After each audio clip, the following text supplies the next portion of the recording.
Rita Pangalagan, condenada por el asesinato de su hija con necesidades especiales, Cristina, que fue abandonada en un coche caliente, se enfrenta al tribunal por última vez para ser sentenciada. La conducta de los acusados en este caso, es cierto, está siendo representada ahora por la defensa que no es un asesinato tradicional. No es donde sacas una pistola y disparas a alguien en la cabeza. Pero su conducta puede llegar a ser tan extremadamente imprudente que constituya un desprecio intencionado por la vida humana y constituya asesinato. El juez Clifton Newman está consternado por las acciones de la acusada que condujeron a la muerte de su propia hija, y así lo hace saber. Meter a una niña en un coche en llamas en efecto y largarse es asesinato. Dejar a un niño en un coche durante 6 horas en las circunstancias que se dieron en este caso es un asesinato. No es una de las situaciones que vemos. Y ha habido estudios más recientes en los que la gente se olvida del niño, cree que lo ha dejado en la guardería y cosas así. Pero no es la situación en la que hay un desprecio absoluto y total por el niño. El juez destaca cómo la acusada abandonó a su hijo para drogarse. Este punto es importante porque demuestra negligencia criminal y el tribunal lo tendrá en cuenta a la hora de determinar su condena. Considering that the two of you were there around the car any number of times without doing anything to save this child's life and contributing to the child's death. And all the good things I've heard today, being a teacher, being a concerned person, being a wonderful friend, a person of faith. That wasn't a person there on that day when you all were on this drug binge, at least as described by Mr. King. Una vez establecido que hubo tanto un acto delictivo como una intención delictiva, el juez determina en términos claros qué delito ha cometido el acusado. The offense that you committed was murder, and that's all there is to it. Of course, you would love the opportunity to turn back the hands of time, but you can't do it. Of course, you will continue to suffer for what happened to your child, but for being strung out on meth. And I've seen it time and time again. Was it methamphetamine we're dealing with? Yeah. But for methamphetamine and dealing with it, neither of the two of you would be here. El tribunal procede con la sentencia. En primer lugar, Larry King, el novio de Rita Pangalagan, que fue parte en el crimen, es condenado. King es condenado a la corte en el asesinato ofensivo que se compromete al Departamento de Correcciones del Estado por un periodo de 32 años. King is sentenced to the court on the offense of murder that you be committed to the State Department of Corrections for a period of 32 years. Great bodily injury, the sentence is 20 years. The sentences will run concurrent with credit for any time that you've already served. Thank you all. Antes de que la señora Pangalagan sea sentenciada, el juez tiene algunas cosas más que decirle, señalando ciertos factores atenuantes en el caso. Ms. Pangalagan, a lot of folks have said a lot of good things about you and a lot of positive impacts that you've made on their lives. You're not being sentenced to death. You won't be facing a firing squad or a gas chamber or electric chair. Your life goes on, but it'll go on behind bars, and you'll still have that same opportunity to make a positive impact on the lives of other people. La acusada ofrece sus últimas súplicas al juez, pero es demasiado poco y demasiado tarde. I simply cannot fathom a mother treating a child the way that you did and allowing that to happen to a child, to your child, the child that you birthed, I don't know if the child at some point became a burden. I don't know what the circumstances were that would lead you to placing the child in that situation. Pues da finalmente su veredicto. Es una condena ligeramente superior a la que le han impuesto a su novio y tras dictar sentencia, la conducen fuera de la sala. La sentencia del tribunal es que sea internada en el Departamento Correccional del Estado por un periodo de 37 años por asesinato y 20 años por lesiones graves. Sentences will run concurrent and you'll receive credit for time served. Do we have the number of days of credit that they're entitled to? 39. Receive credit for 39 days. Mr. King, do we know how many days he gets credit for? Did Mr. Other guy left, the lawyers? Does anyone know? I'll just have that calculated by the Department of Corrections. Rita Pangalangan sigue cumpliendo su condena, donde permanecerá hasta 2060. A continuación, tenemos a una mujer que también fue cómplice de la muerte de su hijo. Abandonó a su bebé durante semanas y se fue de vacaciones. Por desgracia, este es uno de los casos más trágicos y desafortunados que he tenido en mi carrera hasta ahora. Crystal Candelario, condenada por la muerte de su hija de 16 meses, está a punto de ser sentenciada. El juez Brendan Sean presenta el caso para que conste en acta. Okay, good morning. We're here today on the state of Ohio versus Crystal Candelario. That's you, Ms. Candelario. This is case number 23-682-241. Representing you, Ms. Candelaria, is Mr. Derek Smith and Mr. P.J. Mulligan. Representing the state of Ohio is Ms. Anna Ferelia and Ms. Jordan Mason.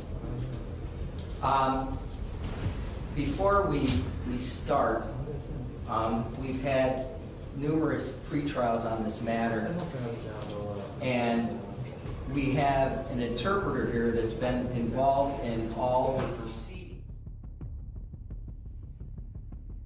In this capacity, I was assigned the task of performing an autopsy on little girl Jalen Candelario in order to determine her cause and manner of death. Unfortunately, this is one of the most tragic and unfortunate cases I've had in my career thus far. So today I speak on behalf of her and her findings with the course of my examination. We received Jalen at the medical examiner's office from the scene of her residence, at which time she was clothed in non-soiled clothing, indicating her body had likely been dressed prior to first responders' arrival, as they had mentioned before. So at autopsy, I examined the body of a very emaciated female toddler. At this point, she weighed 13 pounds. Upon review of medical records, this indicated approximately a 7-pound weight loss since her previous doctor's visit less than 2 months prior to that.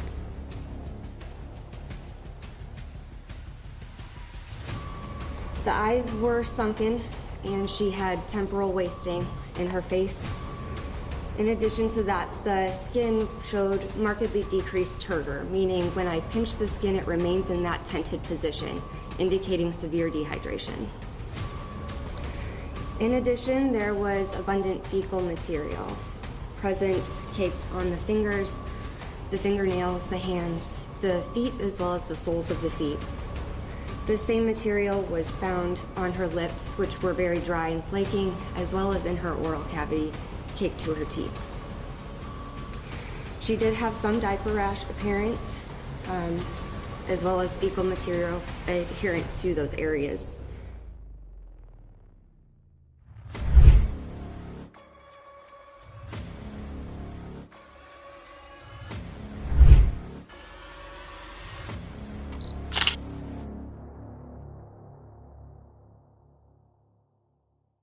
As you also look behind me, it is law enforcement, whether it be from Cleveland Homicide, from the FBI, from the district, from EMS.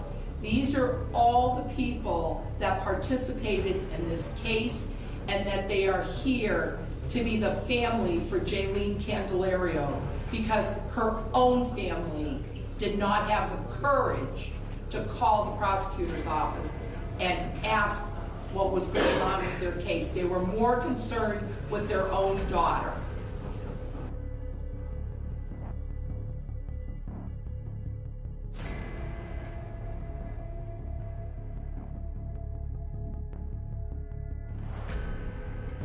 This court has to impose a sentence here today. And the first thing a judge has to do is look at the purposes and principles of sentencing. That is, the sentence must comply with these purposes and principles under our revised code 292911A. The overriding purposes is to punish the offender and protect the public from future crime by this offender and others, using the minimum sanctions that the court determines accomplishes this purpose without imposing an unnecessary burden on state or local government resources. I always have to consider the need for incapacitation, deterrence, rehabilitation, and restitution. The sentence should be commensurate with and not demeaning to the seriousness of the offender's conduct, its impact on the victims, and consistent with sentences for similar crimes by similar offenders.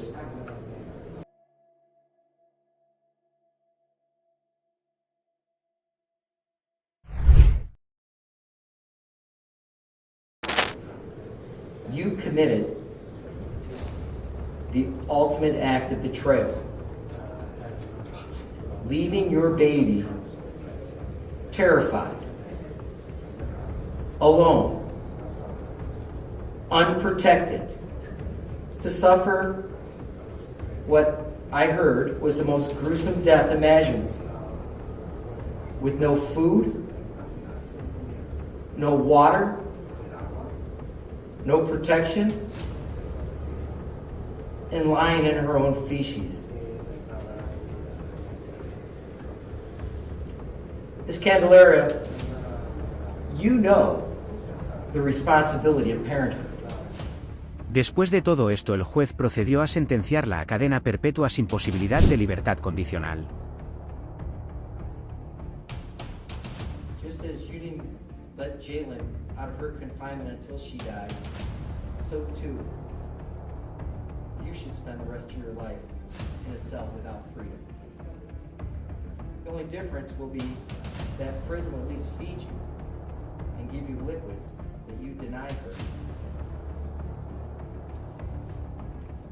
Based on all these factors, based on all the things I've looked at, and I'm marking this as State's Exhibit 1 for the court. On count 1,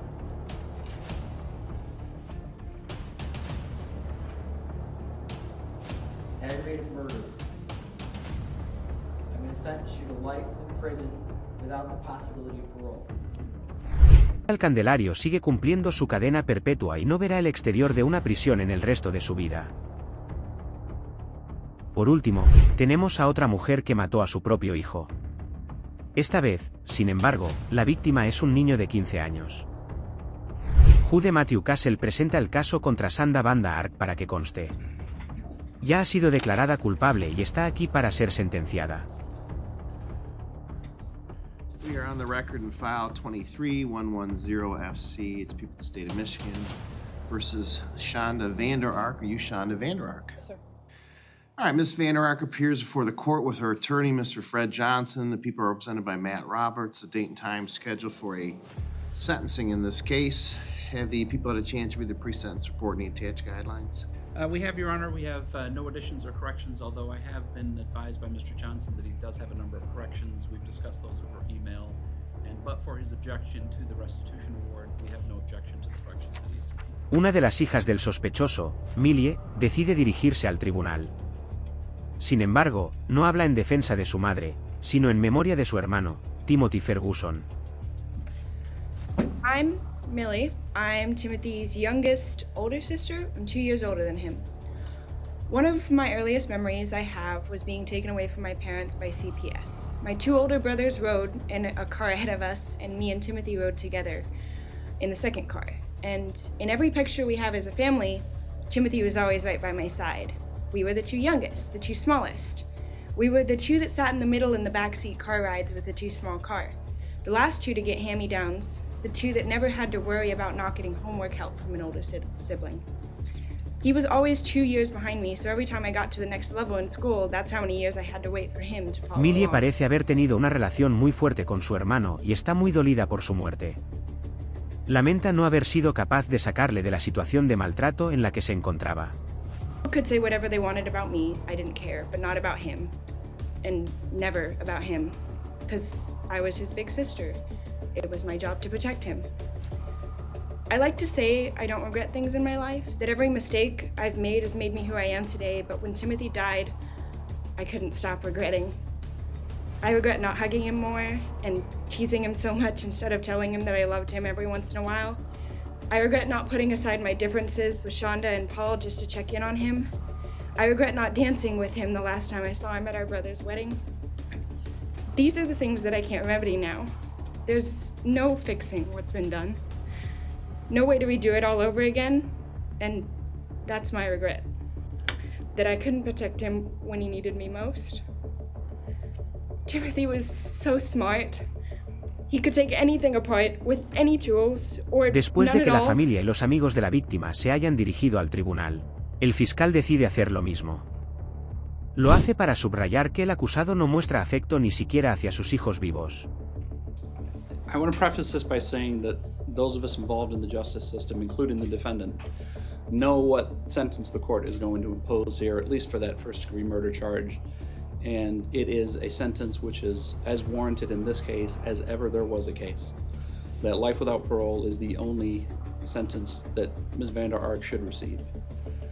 I wanted to stand here for 2 reasons. I wanted to stand here, up here at this podium, next to Millie and next to Nolan as they gave their statements, for 2 reasons. One, to show that we support them, that we support whatever statement they wanted to make here today. But I also wanted to see Ms. Vander Ark. She didn't look over her kids once. Not once during this entire process did she look over at her children. And that speaks volumes, because this case has always struck me that it's impossible as a parent, let alone as a human being, to understand the depths of the depravity. La sentencia del tribunal primero dice que contara abuso de menores en primer grado. El tribunal lo condena de 50 a 100 años de prisión, crédito por 575 días. El tribunal está excediendo las directrices en este caso. El tribunal considera que la cantidad de tortura que he indicado en términos del sufrimiento a largo plazo que el señor Ferguson, Timothy pasó justifica por motivos razonables apartarse de las directrices. Lo que solía ser la norma eran las directrices que tienen en cuenta todos los elementos. No creo que tuvieran en cuenta la cantidad de tortura sistemática absoluta y consistente en la que usted participó aquí. Creo que son razones suficientes para justificar apartarse de las directrices. Sandar Vander Ark está cumpliendo su condena, que se prolongará durante el resto de su vida.